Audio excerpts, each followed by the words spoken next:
नमस्कार, अमर उजाला.com देख रहे हैं आप। मैं हूं आपके साथ पल्लवी। मेरे साथ बगल में खड़े हैं मेरे सहयोगी वरुण। विदेश में जाकर नौकरी करने का सपना आप में से कई लोग देखते होंगे, लेकिन अगर आपको ये पता चले कि वहां जाकर आप फंस सकते हैं और वहां आपका पासपोर्ट तक जब्त कर लिया जा सकता है और उसके बाद आपसे ऐसा काम करवाया जा सकता है जिसके लिए आपको जेल की सजा भी भुगतनी पड़ सकती है, यानी ये पूरा का पूरा मामला जिसका हम जिक्र कर रहे हैं वो है साइबर स्लेवरी का। दरअसल आगरा से इसकी कहानी की शुरुआत होती है।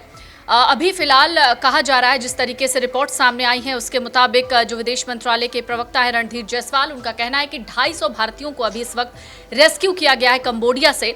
आगरा में दरअसल कुछ एजेंट्स पकड़े जाते हैं, एक पूरा गैंग पकड़ा जाता है जिसमें पता चलता है कि कुछ लोगों को विदेशों में नौकरी देने के नाम पर पहले उन्हें वहां भेजा जाता है, उनसे पैसे लिए जाते हैं और वहां जाकर उनके पासपोर्ट जब्त हो जाते हैं।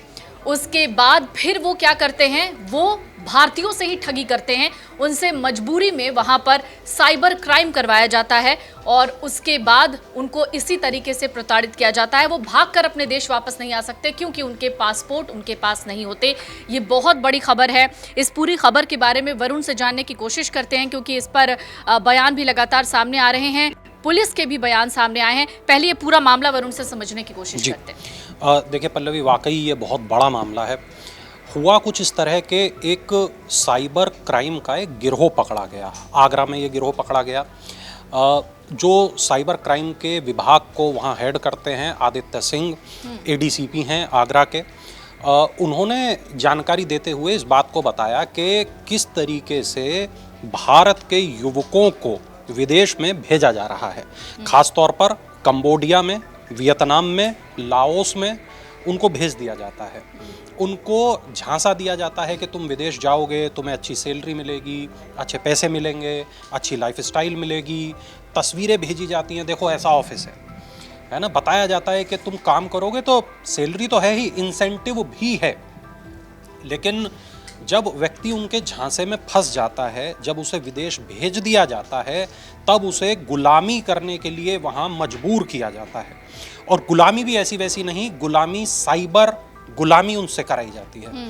उन्हें मजबूर किया जाता है कि तुम अपने देश के लोगों को ठगो, उनसे पैसा ऐंठो।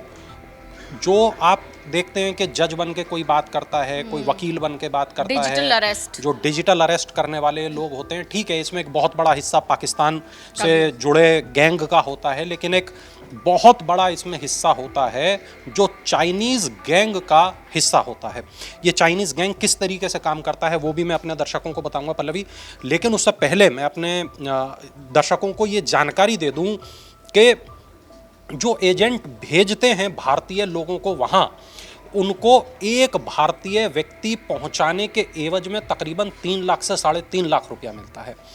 मान लें कि एक एजेंट ने साल में 10 भारतीय लोगों को कंबोडिया भेज दिया, लाओस भेज दिया, वियतनाम भेज दिया, तो तकरीबन 30 लाख रुपए उसे मिल गए, 35 लाख रुपए उसे मिल गए। अब सोचिए, ये जो भारतीय विदेश जाने का सपना देखते हैं, ये अपना घर बेचते हैं, अपनी ज़मीनें बेचते हैं, अपने माँ बाप के सपनों को चीर देते हैं, तोड़ देते हैं, और जो पैसा इन्हें मिलता है वो भी ये एजेंट को दे देते हैं। और बदले में इनको क्या मिलता है? बदले में एजेंट जो इनसे 3-3.5 लाख रुपया लेता है वो तो लेता ही है, जो इनको भेजने के नाम पे ठगी करता है वो भी करता है, और इनको क्या मिलता है वहाँ? गुलामी। तो एक ऐसा जब गिरोह पकड़ा गया, एक ऐसी जानकारी हमारे सामने आई, तो हमने इंटरनेट खंगालना शुरू किया, हमने देखना शुरू किया कि आखिर ये जो गिरोह है ये किस तरह काम करता है, इसके तार कहाँ कहाँ तक फैले हैं। तब हमने ये देखा कि अभी से नहीं, अरे ये तो पिछले 5-7 सालों से इस तरीके का काम लगातार हो रहा है। साल 2024 के दिसंबर के महीने में भारत के विदेश मंत्री एस जयशंकर ने संसद में इस बात को बताया कि तकरीबन 1170 भारतीयों को कंबोडिया से वापस लाया गया है। डेटा ये बताता है, आंकड़े ये बताते हैं, तकरीबन 5000 भारतीयों को आलीशान ऑफिसेज में बंद करके उनसे जबरन साइबर ठगी का काम कराया जा रहा है। डेटा हमें ये बताता है, आंकड़े हमें ये बताते हैं, मीडिया रिपोर्ट्स हमें ये बताती हैं कि ये पूरा जो काम है ये न केवल कंबोडिया में चल रहा है, बल्कि मलेशिया में चल रहा है, बल्कि लाओस में चल रहा है, और भी ऐसे कई देश हैं उस रीजन के, साउथ ईस्ट एशिया का ये जो पूरा रीजन है, उसमें ये पूरा जो गिरोह है ये अपने गुर्गों को अपॉइंट कर रहा है। वहाँ इस तरीके के जुआ घर हैं जहाँ पर जिनके बेसमेंट में भारतीयों को बंद करके रखा जाता है। अगर भारतीय युवक ये बात मानने से इनकार कर देते हैं तो उन्हें भूखा रखा जाता है, मारा पीटा जाता है, उनके पासपोर्ट छीन लिए जाते हैं, उनको आग लगाने की धमकी दी जाती है। अगर वो अपने टारगेट वक्त पर पूरा करते हैं तो उनको सैलरी भी देते हैं। अब उनमें से कुछ भारतीय ऐसे होते हैं जो उस सैलरी के लालच में लगातार इस काम को करते रहते हैं, लेकिन बहुत सारे ऐसे होते हैं जो अपने घर, अपनी मिट्टी, अपने वतन वापस लौटना चाहते हैं, लेकिन उन्हें वो मौका नहीं मिल पाता। ऐसे लड़के करते क्या हैं? रोते हैं, गिड़गिड़ाते हैं, हाथ जोड़ते हैं, पैर पकड़ते हैं, और उन्हें बदले में क्या मिलता है? चाइनीज़ जो उनका ऑपरेटर है वो उनको बोलता है कि तुम अपने घर से 50 लाख मंगाओ, 1 करोड़ मंगाओ, तब तुम्हें छोड़ेंगे। ये धमकी आती है भारत में बैठे उसके परिवार के लोग ये पैसा देते हैं, तब जाके शायद चाइनीज़ ऑपरेटर का मन पिघल जाए और वो भारत के उस व्यक्ति को जाने के लिए कह दे। ऐसा बिरले ही होता है। कुछ ऐसे युवकों से उनके बयान छपे जो लौट के आए, और उन बयानों में उनका ये जो दर्द है ना पल्लवी, ये साफ साफ दिखाई देता है। यहाँ एक बहुत बड़ी बात कि हम जब चकाचौंध के पीछे भागते हैं, जब हम उस नौकरी के पीछे भागते हैं, और कई तो ऐसे केस भी हमने देखे हैं कि जिनको कहा गया तुम्हें अमेरिका ले जाएंगे, डंकी रूट के माध्यम से ले जाएंगे, तुमको हम ब्रिटेन ले जाएंगे, लेकिन उनको कहाँ ले गए? उनको बर्मा ले गए, म्यांमार ले गए, और वहाँ जो दुर्गम जंगल है उस दुर्गम जंगल के रास्ते उनको ले जाया जाता है फिर आगे। उस जंगल को पार करना कितना कठिन काम है।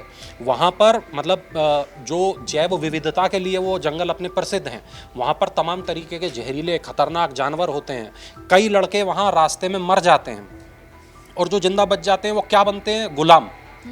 तो गुलामी करने के लिए उनको वहाँ बंधक बनाया जाता है, रखा जाता है, उनसे पैसा ऐंठा जाता है, सैलरी भी दी जाती है, तब खाना भी मिलता है अगर आपने टारगेट पूरे कर दिए तो।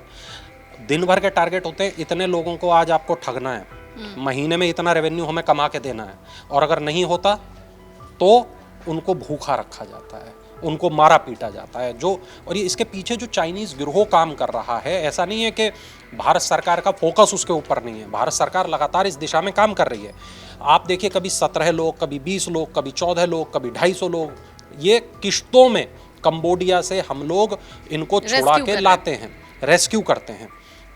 वियतनाम से छुड़ाते हैं, हम इनको मलेशिया से छुड़ाते हैं, लेकिन इसके बावजूद भी एक मोटा आंकड़ा है कि भारत के तकरीबन 5 से 7 हज़ार जो युवक हैं वो विदेशों में फंसे हुए हैं, जिनको ये गैरकानूनी काम करने के लिए मजबूर किया जा रहा है। हाल फिलहाल में जब ये खबर सामने आई आगरा वाली, तब पता चला ये जो एजेंट हैं ये कितनी गहराई में घुस के काम कर रहे हैं।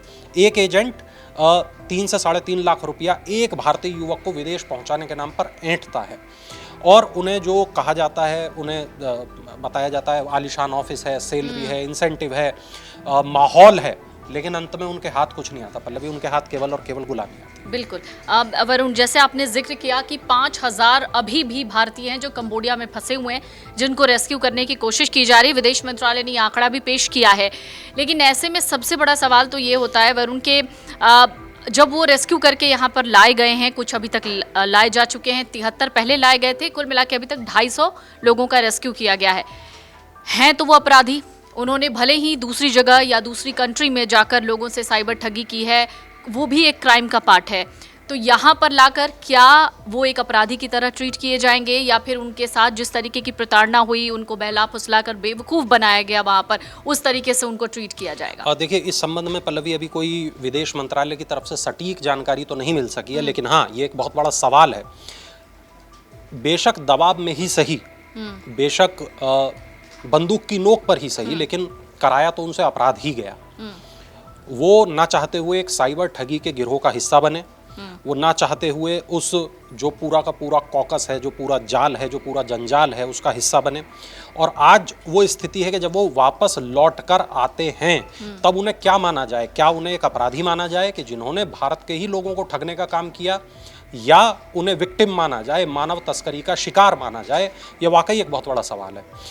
तकरीबन देखिए अलग अलग टुकड़ों में मैं ये मानता हूँ कि 1500 के करीब युवकों को छुड़ाया गया, उन्हें भारत वापस लाया गया, लेकिन अभी भी जो 5-7 हज़ार लोग हैं जो वहाँ बैठे हैं, जो वहाँ अभी भी ठगी को अंजाम दे रहे हैं, उनको छुड़ाने के लिए सरकार क्या कुछ कर रही है, कोशिश कर रही है, लेकिन कब तक ऐसा होता रहेगा ये भी अपने आप में एक सवाल है। और ये जागरूकता के लिए भी मैं इसको कहूँगा अपने दर्शकों को कि अगर आपको कोई ये कह रहा है कि आपको आसानी से पैसा मिल जाएगा, विदेश में आसान पैसा मिलता है, आपको 4 फ़ोन करने हैं, आपको थोड़ा कंप्यूटर चलाना है, आपको पैसा मिल जाएगा, तो प्लीज़ ज़रा सोचिए, ये वीडियो याद करिएगा, देखिएगा कि कंबोडिया में, मलेशिया में, थाईलैंड में, वियतनाम में आखिर हो क्या रहा है, किस तरीके से ये ठगी हो रही है।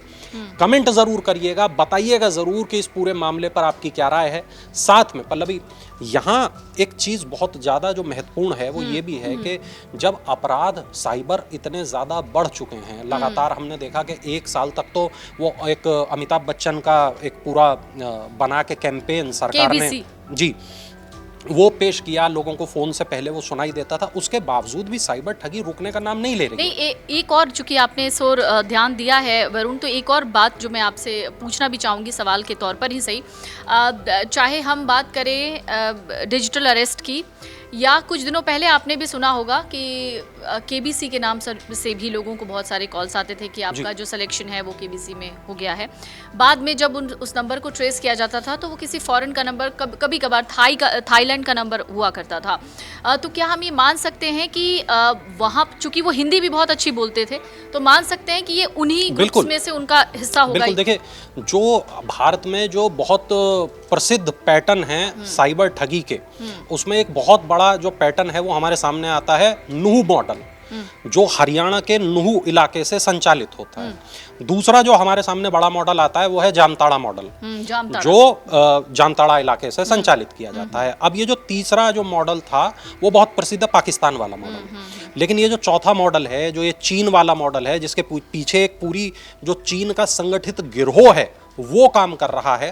तो अब हमें देखना ये होगा ये जो चीन वाला मॉडल है इसके बारे में हमें क्या डिटेल आने वाले वक्त में मिलेगी और किस तरीके से सरकार ये जो पूरा मॉडल है इसको ध्वस्त करेगी। बिल्कुल, तो आप सबको इस बारे में बहुत जागरूक होने की ज़रूरत है, क्योंकि बहुत सही बात है, अगर आप यहाँ नहीं कहीं और नौकरी करना चाहते हैं, विदेश में नौकरी करना चाहते हैं, वहाँ अच्छा पैसा आपको मिलता है, तो जाहिर सी बात है आप अपने लिए ही बेहतर सोचेंगे। लेकिन इस तरीके से अगर आपको कोई ठग लेता है और आपको इस बारे में कुछ पता नहीं होता, तो इस वीडियो को देखना इसलिए ज़रूरी है क्योंकि कई बार पढ़े लिखे लोग भी इस झांसे में आ जाते हैं जिनको ये भी नहीं पता होता कि वो कर क्या रहे हैं।